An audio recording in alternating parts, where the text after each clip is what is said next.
proclamação do Evangelho de Jesus Cristo segundo Lucas.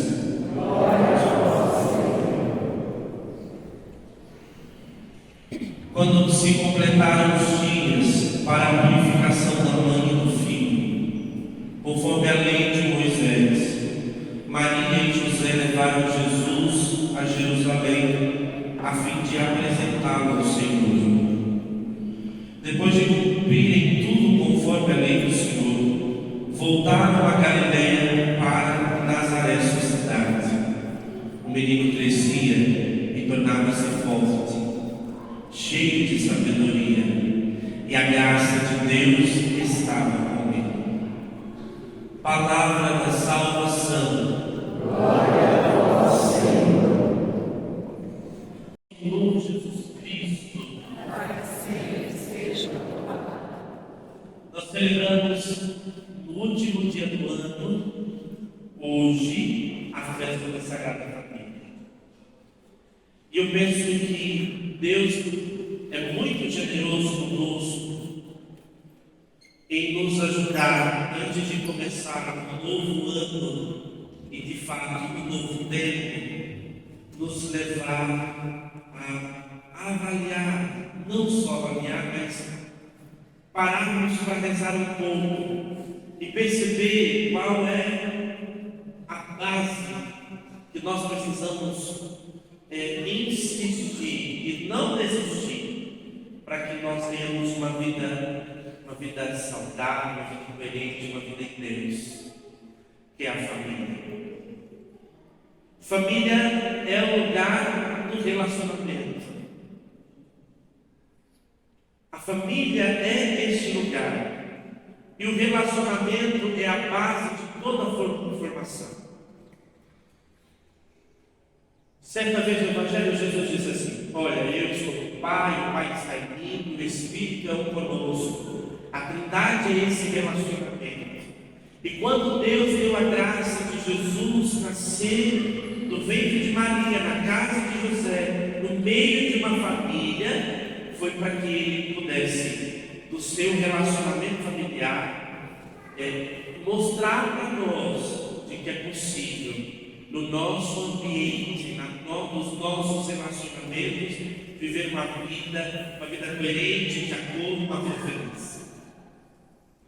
E quando olhamos para a Sagrada Família, nós reconhecemos isso. Uma família de honra, uma família de respeito, uma família que tem os princípios necessários. E nós podemos dizer tudo isso porque, olhando para Jesus, nós encontramos na educação de Jesus, no modo de Jesus lidar com as coisas, essa é a educação. Nós vemos Jesus, diante de toda a tribulação, na sua vida pública, mostrar para todas as pessoas o nível de crescimento interior. E isso é próprio de relacionamento, isso é próprio de família, isso é próprio de casa. Porque, de algum modo, aquilo que nós vivemos dentro da nossa realidade familiar é o que nós vamos derramar e expressar juntos.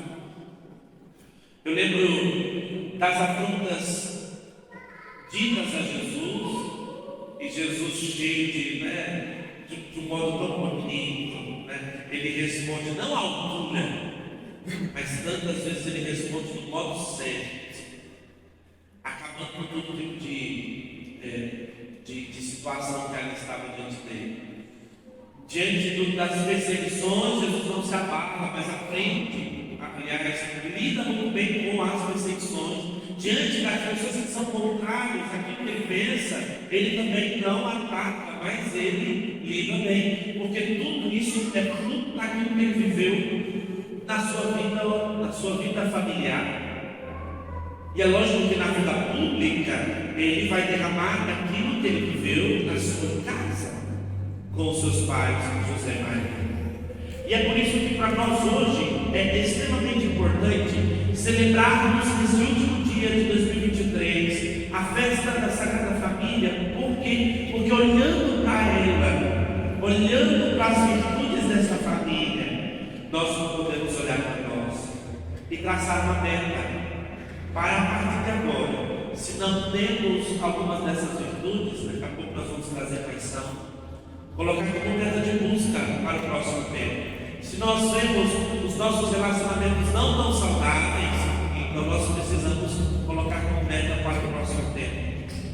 E se nós fizermos isso debaixo da Sagrada Família, trazendo a Sagrada Família como centro para a nossa formação, tantas coisas em nós serão renovadas.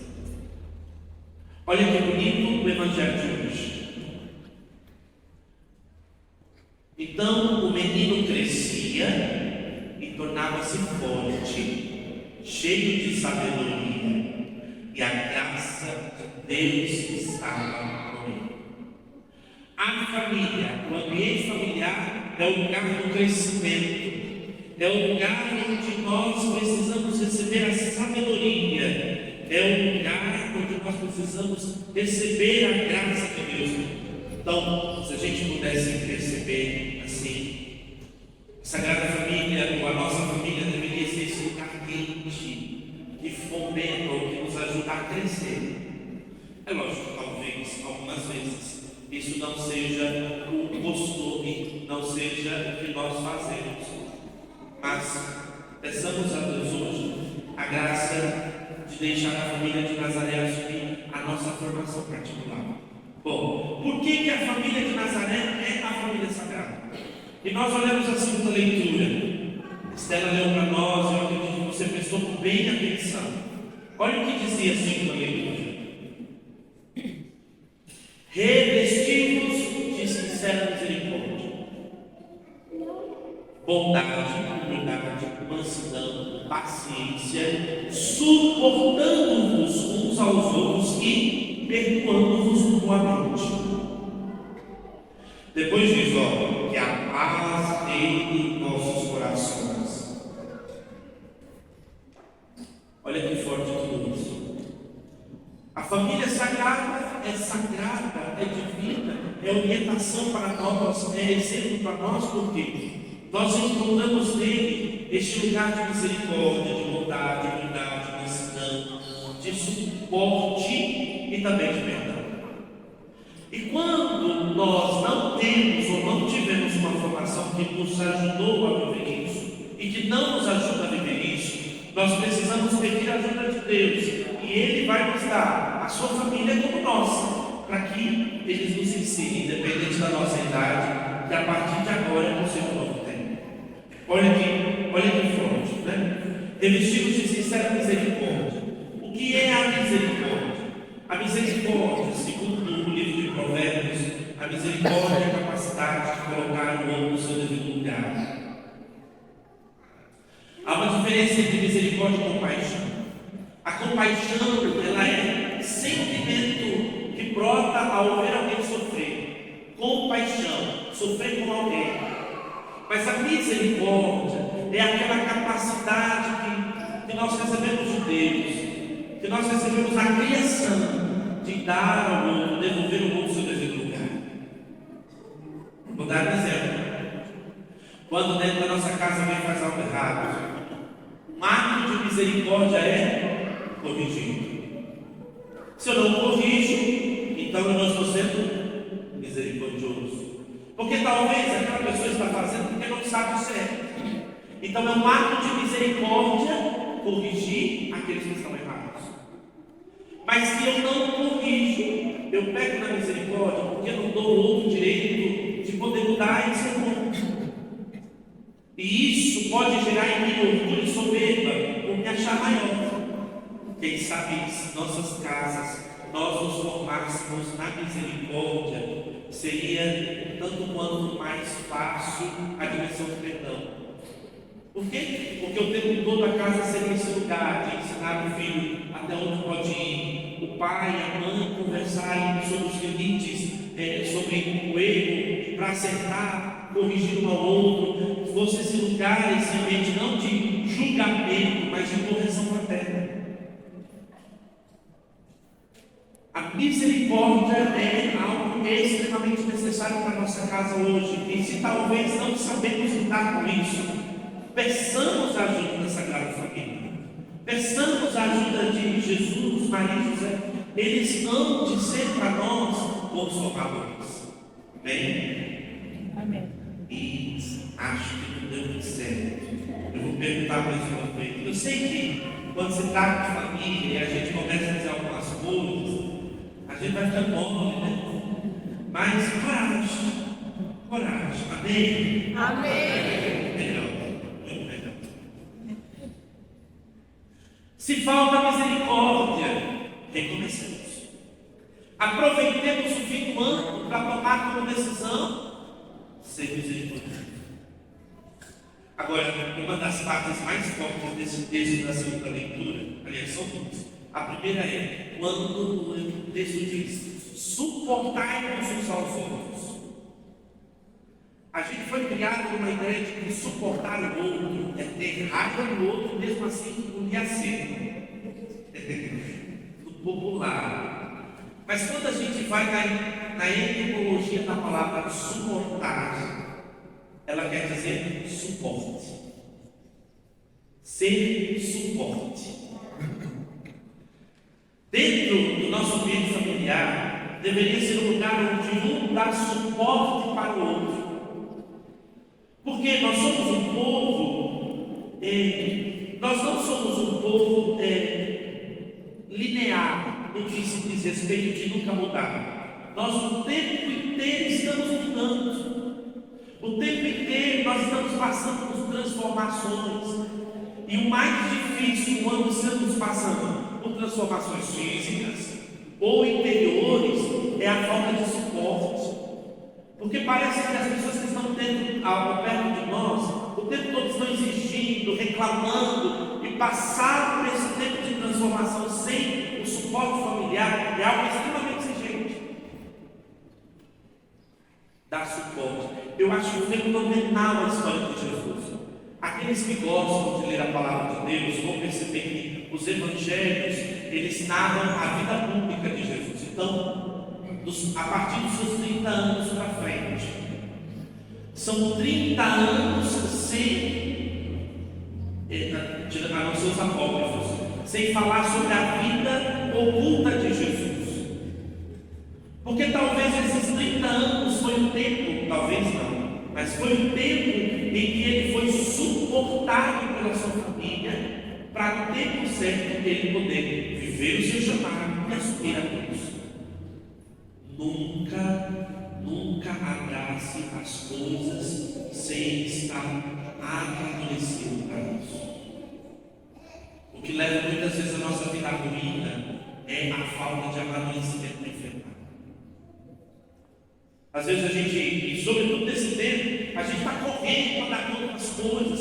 Calma, o tempo está a teu favor e não contra ti. Então, se a gente correr para dar conta, a gente vai, quem sabe, imaturamente fazendo um monte de coisa que não deve. Mas se dentro da nossa família alguém nos puxar e dizer: calma, respira, vai devagar. Eu lembro quando eu era pequeno. Primeiro eu tive um tempo onde eu não comia nada, gostava de comer. Aí me deram um remédio chamado meu plano futuro. Gente, aquilo é milagroso. Olha, até hoje eu estou. Mas aí, a partir daí, eu estava vontade de comer tudo. E a briga dentro de casa era da mãe ensinar o equilíbrio. Vamos devagar. Precisa correr. Para quem está engolindo. Sobretudo quando tinha um doce na frente. Aí comer tudo, engolir, paçocar para poder comer o doce. E quando nós não passamos pelo tempo da formação, a gente perde a capacidade de sentir o sabor. Sabe por que tantas famílias já não têm mais sabor? Porque quem sabe estão atropelando o tempo. O tempo ensina a gente a dar sabor. O tempo ensina a gente a ver o que vale a pena. E olhar para vida de Jesus. Veja, 30 anos oculto. Ele precisou passar 30 anos dentro do seu seio familiar, se preparando para enfrentar a vida. Creio que nós precisamos pedir muito ajuda do Espírito Santo e muita ajuda da Sagrada Família para entender os mistérios, porque nós não precisamos ter pressa, as coisas elas vão acontecer a seu tempo. Porque senão a gente vai começando a usar um monte de remédio. Remédio para crescer, remédio para dormir, remédio para não dormir, remédio para emagrecer, e a gente não consegue viver o tempo e entender o tempo de cada coisa. Deus está nos chamando a entrar na dinâmica da família dele e a viver um tempo próprio para cada coisa. Não é? É tão forte isso. E a segunda coisa que eu acho interessantíssima é a orientação que o apóstolo dá às famílias. Esposas, sede solícitas com vossos maridos. O que é solicitude? É ajuda. Gente, a pior coisa dentro do casamento é quando a mulher não ajuda o marido. Misericórdia, acabou de chega. É um negócio terrível. Porque quando a mulher não é aquela que diz, vai dar certo, ela é aquela que diz, não vai dar certo. Não adianta, tu não presta bem igual meu pai, né? Ela vai dizer o contrário. A mulher solícita é aquela que impulsiona o seu esposo dentro do ambiente de relacionamento, para que ele possa crescer, porque quando o marido cresce, a casa inteira cresce. Agora, quando o marido ele não cresce, a mulher pode crescer muito, mas a família não cresce. Ela se perde. Por quê? Porque dentro da casa, o homem biologicamente, ele nasceu para fora, para ir buscar fora. Mas a mulher, não é machismo isso. Ela pode trabalhar sem dúvida nenhuma, mas não pode esquecer de uma coisa: a mulher biologicamente nasceu para ser aquela responsável pela relação. A mulher é aquela que é quentinha. Se a mulher é esse lugar quente dentro da sua casa, os filhos crescem seguros, o marido cresce seguro e a mulher se sente segura. É por isso que o apóstolo diz: mulheres, sejam solícitas, deixe ser teimosa, seja solícita. Mas aos maridos, amarem as nossas esposas. É forte. Porque o amor que o apóstolo está dizendo aqui não é um amor coisa fofa, não é esse negócio assim, sabe? O amor que o apóstolo está falando aqui é decisão.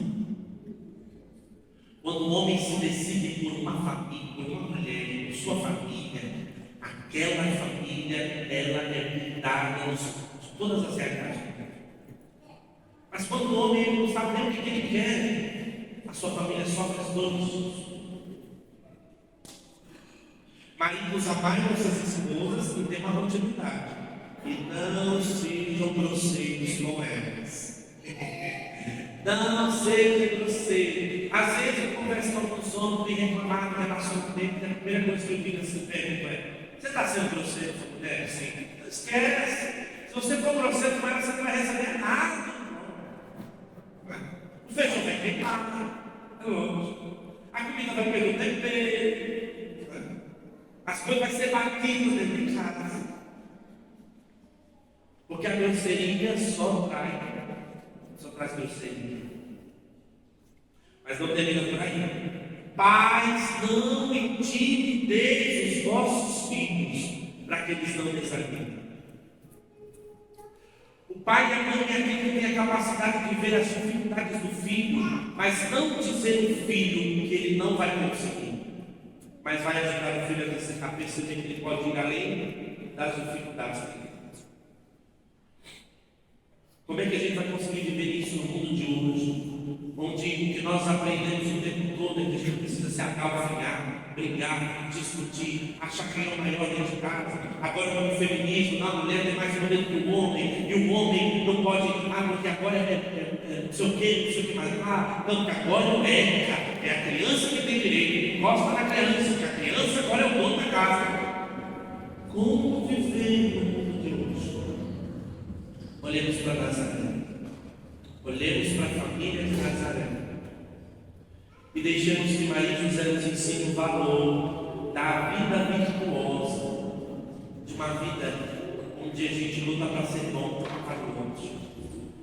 Os filhos para os pais, os pais para os filhos. A primeira leitura, vou encerrar, a gente não falando muito. A primeira leitura traz dois termos importantíssimos para nós: honra e respeito. Há algum tempo eu tenho pensado um pouco sobre isso, e olhando a raiz dessa palavra, honra e respeito, existe uma diferença entre as duas. A honra é um título de autoridade recebida. E quando eu recebo, independente do modo de vida que eu vivo, eu preciso ser honrado pelo lugar que eu recebi de autoridade. Então, por exemplo, o policial, independente de como vivo, ele precisa ser honrado. O advogado, o dentista, o padre, são títulos que trazem consigo honra, mesmo que a vida não seja uma vida honrosa.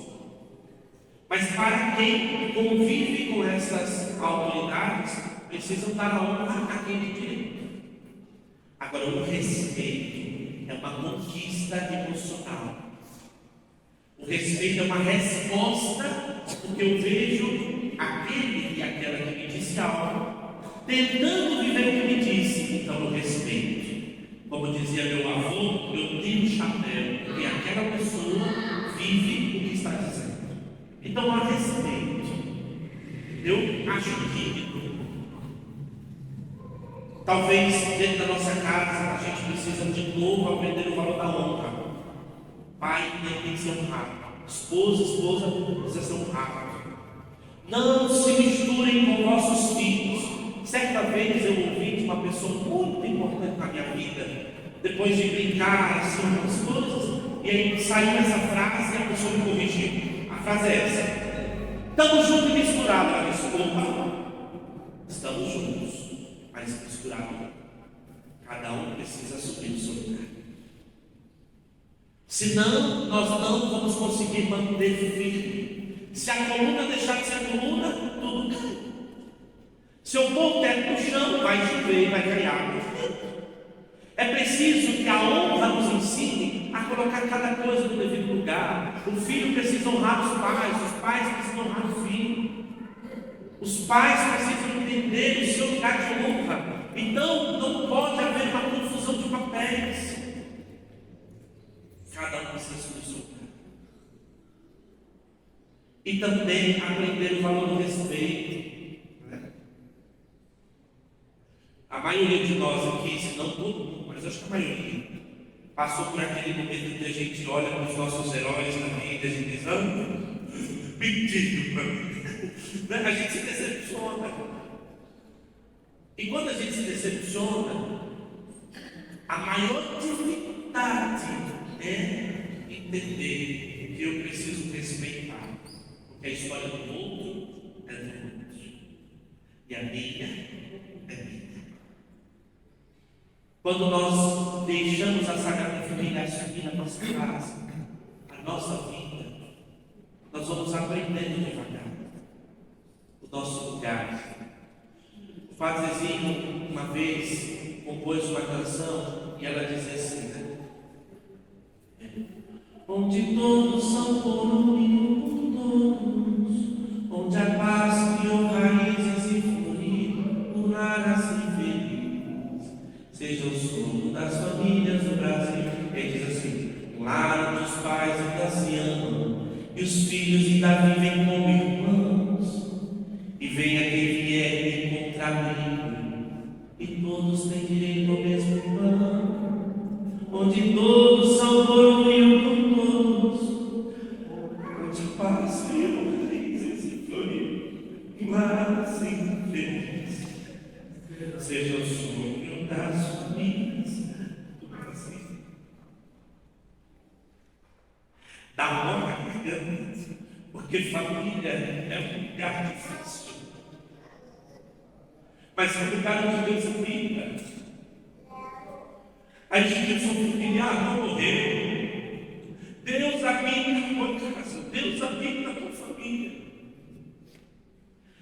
Veja a nação do manjedouro, é um lugar onde a gente bagunça imensa, porque onde os bichos ficam, as coisas não ficam muito organizadas, não. Mas a tua casa, ela tem direito, a tua família tem direito, os teus relacionamentos têm direito. Não desista do lugar que Deus te plantou. Não desista dos sonhos de Deus para a tua vida. É preciso de disposição para que a gente possa colocar as coisas no devido lugar. Eu sou filho de pais que são pais separados. E minha mãe assim, se esforçou muito, e até hoje se esforça para ser o espelho na casa, sabe? Aquela palavra de ordem, de governo, de ajuda, sempre disposta. Hoje meu pai é falecido. E eu aprendi uma coisa, que não é o fato de os meus pais terem faltado algumas coisas na minha educação, que eu tenho o direito de ser rebelde para o mundo. Há uma família que me acolhe, há uma família que me adota, é a família de Jesus. E quando me faltam condições para mudar a minha realidade, para mudar a minha realidade, eu preciso ir para a Nazaré. Eu preciso pedir a ajuda de José Maria. Eu preciso pedir a ajuda de Jesus. Não é o fim, mas você precisa declarar a Deus. E precisa pedir a ajuda deles por um novo tempo. Isso é dizendo uma coisa que eu partilhei agora na missa da manhã, e também que eu assisti esses dias alguns documentários sobre. Hoje existe uma profissão de pessoas que vão organizar a casa de outras pessoas. Elas entram naquela casa e elas vão pôr todo o ordem. E hoje é profissão. E aí, uma das primeiras coisas que esse personal, não sei o nome como ele fala, né? Mas esse personal da casa faz é tirar da casa aquilo que não tem mais lugar. Tirar da casa aquilo que não tem mais lugar. Se a gente for trazer para o ambiente hoje aqui, dessa Eucaristia, quem sabe nós precisamos vasculhar nossos relacionamentos e mandar embora aquilo que já não tem mais lugar. A arrogância, a grosseria, a falta de amor, a falta de cuidado, o medo de perdoar, o medo de reconciliar, talvez aquela conversa difícil que precisa ter na mesa, precisa acontecer para tirar as arestas, tirar as coisas, porque somente quando a gente tira aquilo que é excesso, dá para ver o que é essencial. Então, que a Sagrada Família de Nazaré possa entrar na sua casa hoje, e que hoje você volte para viver o seu dia, o último dia do ano, e começar um novo tempo, pedindo à Sagrada Família que te ajude a ver aquilo que é essencial, aquilo que é importante, aquilo que é necessário, porque isso não vai passar, né? E que mesmo que o mundo diga que a instituição familiar acabou, enquanto há Natal, enquanto Jesus nasce, ainda há esperança para o gênero humano. Então, que Deus abençoe a tua casa, que Deus abençoe a tua vida, que a família de Nazaré entre em teu lar e que a partir de hoje tenha um novo tempo. Amém. Amém.